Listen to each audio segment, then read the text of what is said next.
Hello and welcome everyone to Tech Show with Daryoush. My name is Daryoush, your host, and my special guests are Kurt Roskop from the Disability Channel USA and Robert Blakely, known as the Blakester. Today I'm going to start with two very important news. The first one is about 750,000 website mobile apps downloaded.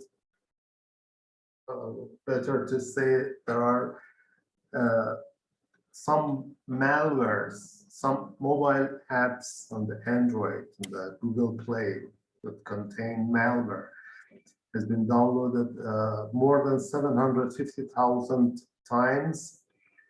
And these mobile apps are PIP camera, PIP photo maker, keyboard wallpaper, 2021 wallpaper and keyboard, barber prank hair dryer, clipper and scissors, picture editor, keyboard wallpaper, pop ringtones for Android, cool girl wallpaper, subscribe SDK. These mobile apps contain the malwares, Trend Micro and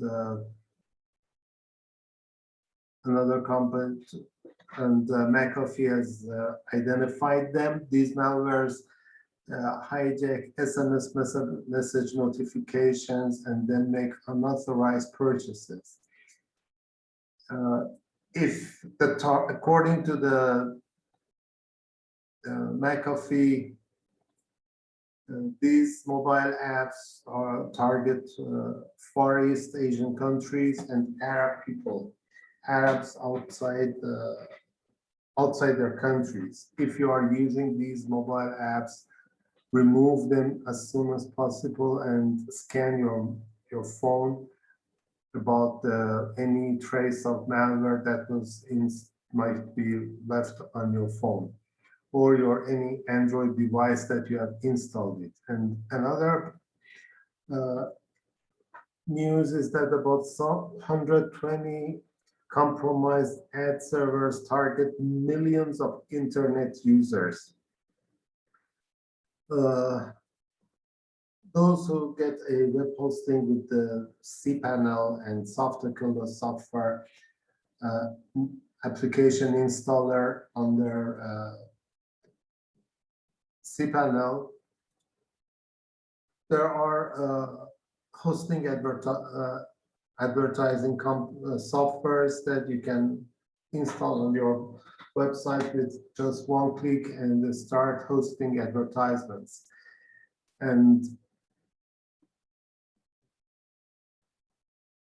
many of these ad servers have been compromised and are distributing malware, injected malwares to the ad links and are targeted millions of internet users. Be very careful.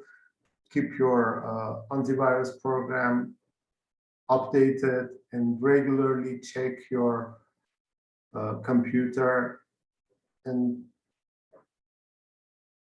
make sure that you don't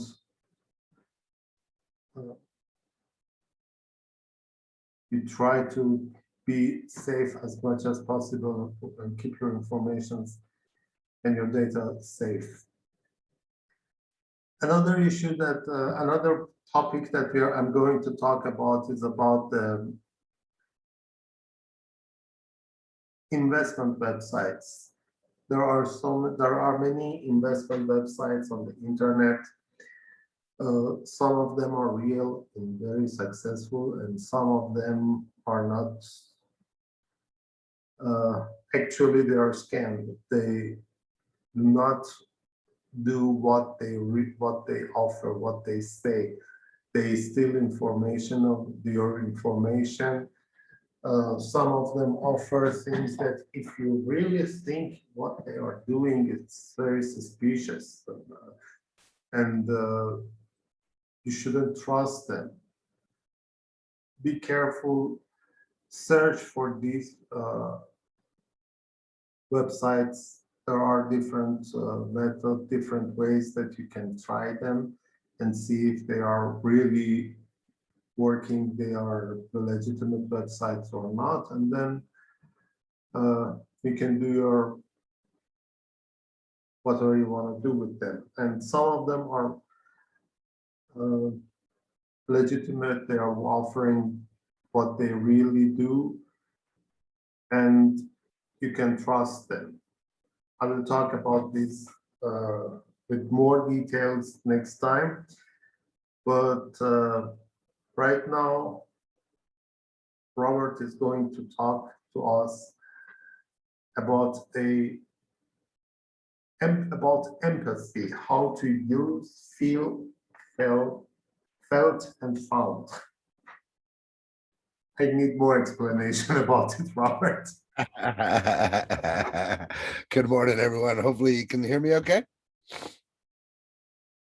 See, in that the beauty, right? We give you these topics and you're like, what does that actually mean? So for those of you that maybe are new to tuning in here, my name is Robert Blakely. I share sales psychology tips and tricks. And today I wanted to talk to you guys a little bit about empathy. This is very important because when you're out there and you're in the prospecting business, if you will, and you're looking for more customers and people to come into your business, you get a lot of what we call rejection, right? You get people that'll tell you no, especially if your approach isn't done properly. You will get a lot of what we call pushback, right? So in the industry, we see a lot of people that come on board and they want to just kind of sling their links out to the public, so to speak. You could call it spamming, whatever you want to call it. But when you're going out there and you're just constantly just pitching your business, pitch, you will get what we call pushback. You also get what we call in the industry objections, right? So if you're new to this and you've never heard of objections, it's just a simple way that people tell you no. There's mostly 5 common objections that you'll run into. Doesn't matter what kind of sales that you're selling, but commonly there's 5 of them. So when you're getting those rejections, there's one ultimate answer, if you will, the best answer to objection, hands down, used for centuries, that you can use starting today, right? So you can use this into your repertoire, if you will. And it's going to take you a little bit of time to understand how it works. But in essence, it uses a form of empathy.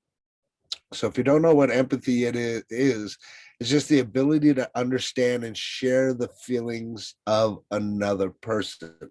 So when we're talking about sales psychology, you want to be able to connect with that person on a more personal level.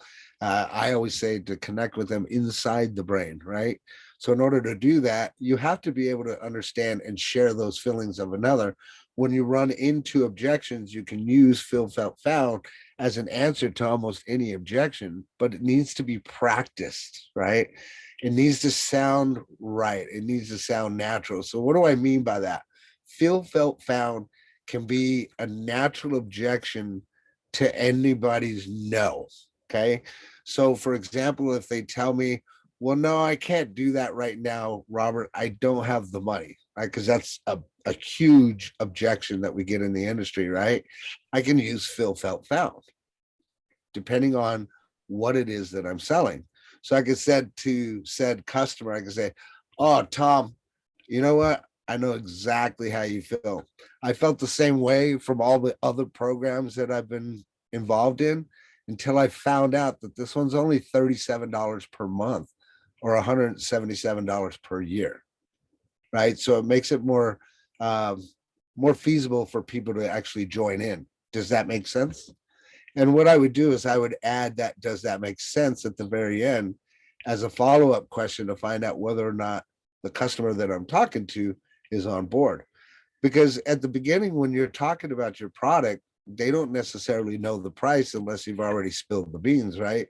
So they may be thinking that the product that they're buying or the business that they're getting involved in may cost them more money than what they have, right? So you can use that feel felt found in that tense, if you will, but you can use it in almost anything, right? Uh yeah, you know what, Robert, I got to talk to my wife. You know what? I know exactly how you feel, Tom. I used to feel the same way when I was married. Then I found out it's a lot cheaper to not listen to the wife. Ha ha ha, joke, get a little laugh going. You'll break the customer state, change the customer state, and then that actually opens up the doorway in their mind to be able to influence them, right? But it's important to be able to use empathy. And again, feel felt found is really has a lot of purposes if you use it right. But again, you have to practice with it, because if it doesn't sound natural, people are going to look at you like, what the hell are you talking about? Right. So feel felt found, that's how it works. It uses empathy, help you understand and share the feelings of another person by relating to what that customer is actually going through. So hopefully that makes sense and you get some value out of that. Thank you. Kurt, what do you think about feel felt? Feel felt found, and the use of empathy in positioning your product or service. It's it's essential. I mean, I don't know how people get successful without. I mean, for sure you got to learn the feel felt found model before you can use it. And like Blakester said, we need to rehearse it, because if you're getting into somebody's feelings or have people care about your feelings, I think of the idea of people don't always remember what you told them, but they for sure remember how you made them feel. So in marketing, there's that idea of making something have a warm fuzzy, so that is reality, and our success doesn't stop at a close. If we sit at a table or have a Zoom meeting or have a call or exchange an email or whatever, and somebody moves forward with a product or service, there's a thing called post-purchase dissonance.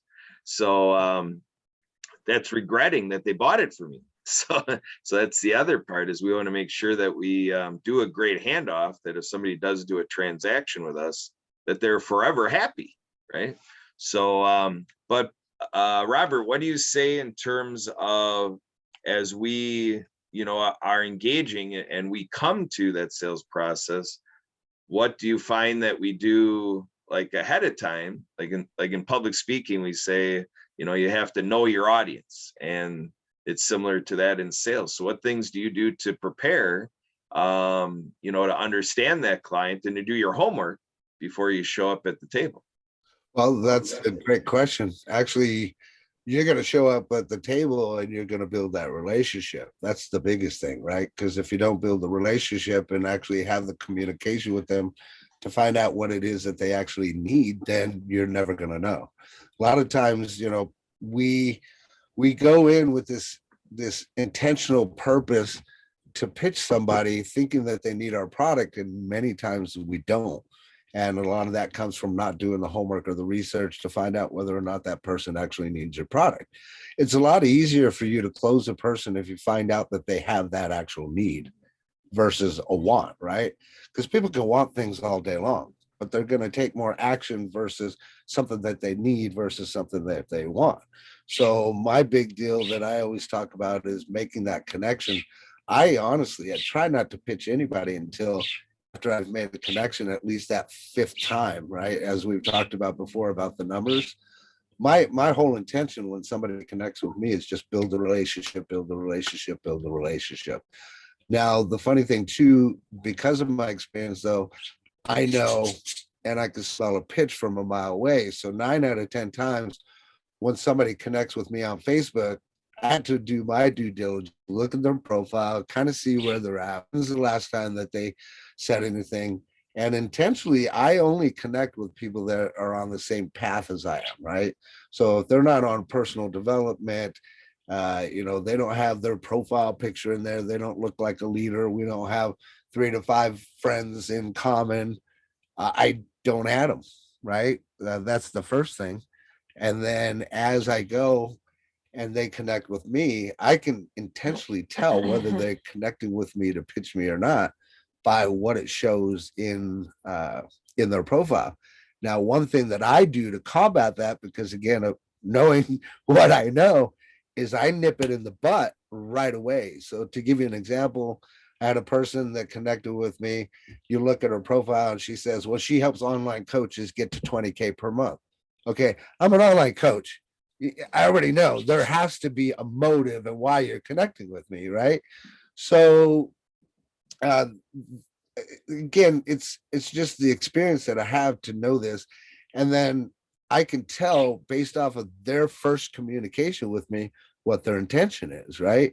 So again, just like using Feel Felt Found to overcome an objection, I overcome the pitch before it even starts by saying, hey, it's great to connect with you. I hope you didn't connect with me to pitch me, right? Right there, that stops them in their tracks. They're like, oh crap, right? So I find that out first. I make that connection. Then after they know that, now the connection gets a little more personal, right? Now we can talk about, okay, well, what is it that you do? Oh, well, you're helping coaches. Well, what is it that you do? Right. And you can go back and forth, have this conversation and literally like out, okay, well, what are your, because I always use the other line too. I believe that we can all learn something from each other. So as you're having that dialogue, they're trying to learn you, we'd be trying to learn from them. In essence, building a relationship to find whatever it is. This before too, when you go. I cannot hear you, Robert.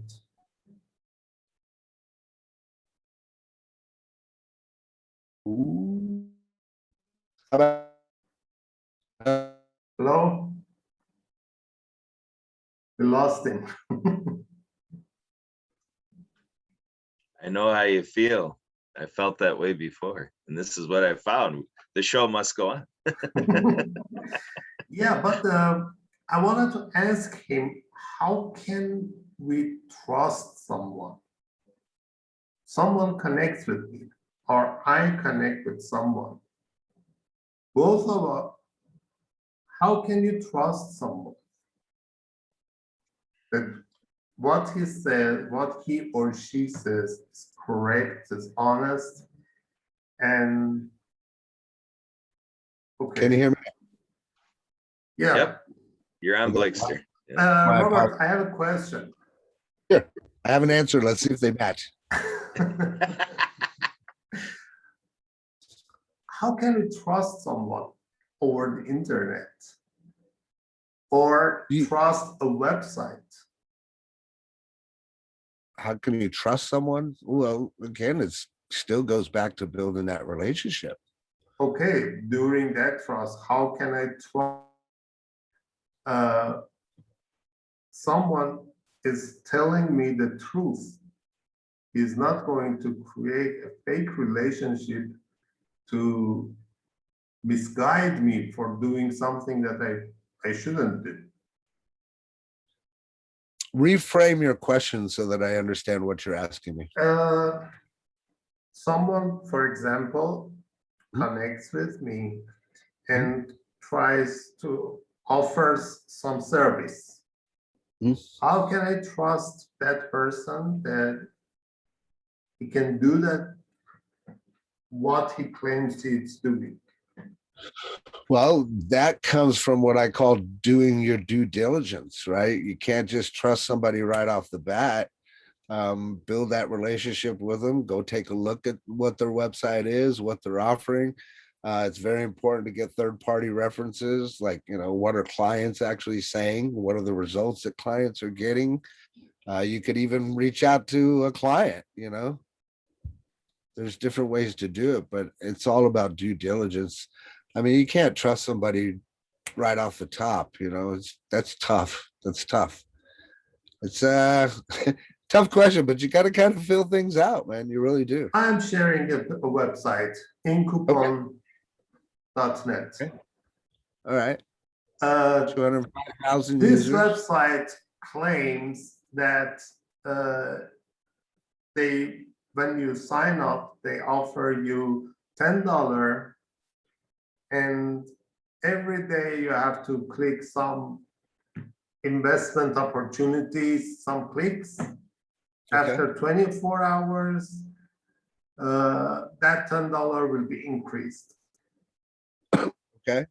And at the bottom of the page, it shows that they work with their partners are Skrill, Perfect Money, LickPay, OKPay, Alibaba.com, Mhm. Visa, Payza, and PayPal, some other websites. Okay. The copyright notice says it is 19. 2019. Mhm.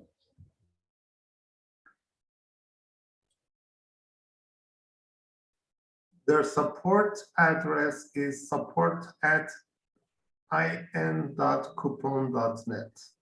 Mhm. This website first was my.incoupon.net.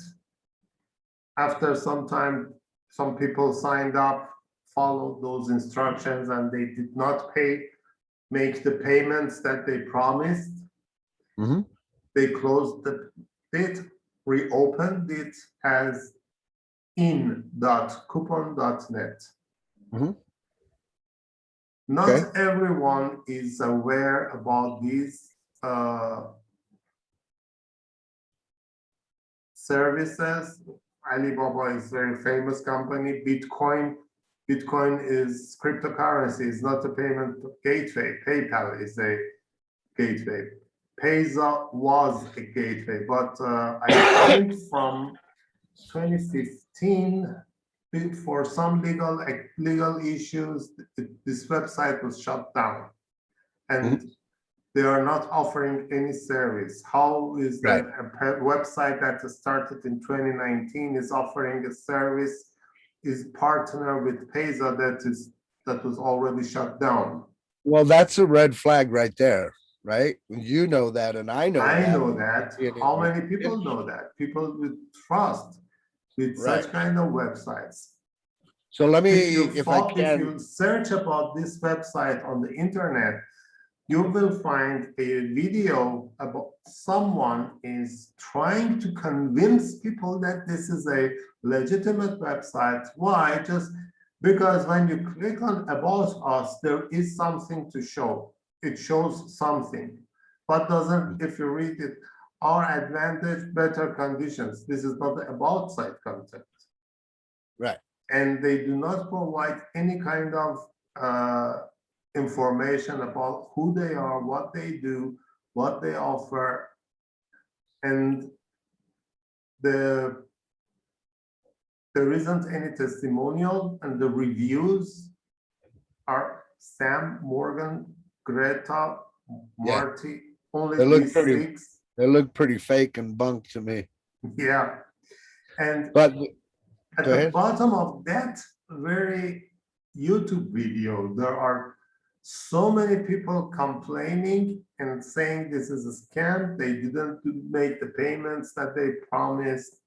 And but how many people would do such kind of research? Well, that's the thing, right? So you just went through kind of what we're talking about with doing your due diligence, right? If something doesn't add up, something smells funny, you got a red flag, then I wouldn't do business with them. Secondly, what most people don't know about that website that you're looking at, and this is the first time I've been introduced to it, but having my experience, I can tell you it's almost like a traffic exchange, right? So in essence, they're just trying to get traffic to these different websites as partners. But the bad part about any of those types of websites that you sign up for is now you open up your email for all kinds of advertising from PayPal, whatever, any of those, Alibaba and everything else. And then now you're inundated with nothing but junk. You know what I'm saying? But the same way that you just did. I would go through and I would look at the company. Another thing I would do is I would actually YouTube, like what is cup one? I wouldn't say coupon because it looks like it spells cup one. Any testimonials for cup one? See if there's actually some on YouTube that are being done by the Mhm. person themselves. But yeah, if you don't have your copyright updated either, that's a red flag. You know, your even your testimonials, man. You know, if they're true testimonials, you will see a first name and a last name. They won't be just a first name. But it's, you do your Uh, due diligence. That's what you have to do. for some businesses, for for us, God, I do not mention the full name of my clients because of my agreement with them. That's And different though. You're talking about security, right? yeah, If so you're going on to, for like, for some example, my businesses, website, yes, we cannot mention the full name, but for such kind of websites, yes, full name is right? necessary. Even the Absolutely, because that country builds or, more value, and more trust to know that my testimonials are actually coming from legitimate people versus something that looks illegitimate. Especially something like that, you just have a name, and they don't even seem like they're very heartfelt, right? Which is part of why I asked you to do what we did for my splash pages, to where they can actually write their own little testimonial on why they're an affiliate. Mhm. Then it's more heartfelt. And in essence, everyone that does create a page, man, let's say you have 100 people that are in there and 100 of them have a page, that's 100 testimonials, you know? What do But you yeah, you do? have to just do your due diligence, just like you just showed. Those are things to look for. And if there's any red flags, I wouldn't do business with the company or the What person. do, what about you, Kurt? Well, I mean, I'm just basically in agreement with what you two guys are saying. So I guess I figure it's like a merit system. You gotta keep figuring out those things that kind of have people score higher. Like there's things that make sense and that you like, and amp that up and take inventory of that. And then yeah, kind of like Robert's saying, like if you got a gut feeling like something doesn't seem right, and then to maybe look for opportunities, like if to get like your own references to see if you can see other parties, other people being involved, and maybe develop an engagement with some other independent, like you sought them out, and then you engage a conversation and say, hey, I'm curious what you know about this other person or this other company, and see if you can find verifications along those ways. And Yeah, to add to that, what you're saying, Kurt, is there's nothing wrong with taking it to a friend. Look, the big thing that I see, and you guys can, agree with, is that most people come online and they don't have any kind of mentorship, right? So they don't know. So they have to learn through that process. Have somebody that, if you need to, somebody that's smarter than you, run it by them. A lot of times, right, some people will go and they'll say, hey, can you do me a favor and check out this website? Tell me if it's good to join or not. And they've already joined. Now that's one thing, and I call BS on that, right? But if somebody comes to me at any point in time and says, hey, Robert, I want your input, your feedback on this website, I'm looking at joining, I will absolutely take a look at it. I will. And I'll give them my honest feedback, and I'll tell them, okay, well, this looks good, bad, or indifferent based off of my experience. So don't think that you have to also go through it alone and learn these things and be taken or duped or, be robbed of your fortune or anything. If you have red flags, that's a number one, trust your instinct. And number two, take it to somebody else that might know more than you. okay, we are running out of time. Thank you everyone for joining us. Next week, we will continue this talk about which kind of websites we can trust, considering the market and financial situation, jobs, and so many uh, daily life issues. People are interested on the different ways to make money online. We will talk about it and try to provide you information on how to find the right website. Thank you and stay safe. Have a good weekend. You too. Love you. Bye-bye. Bye. Bye-bye.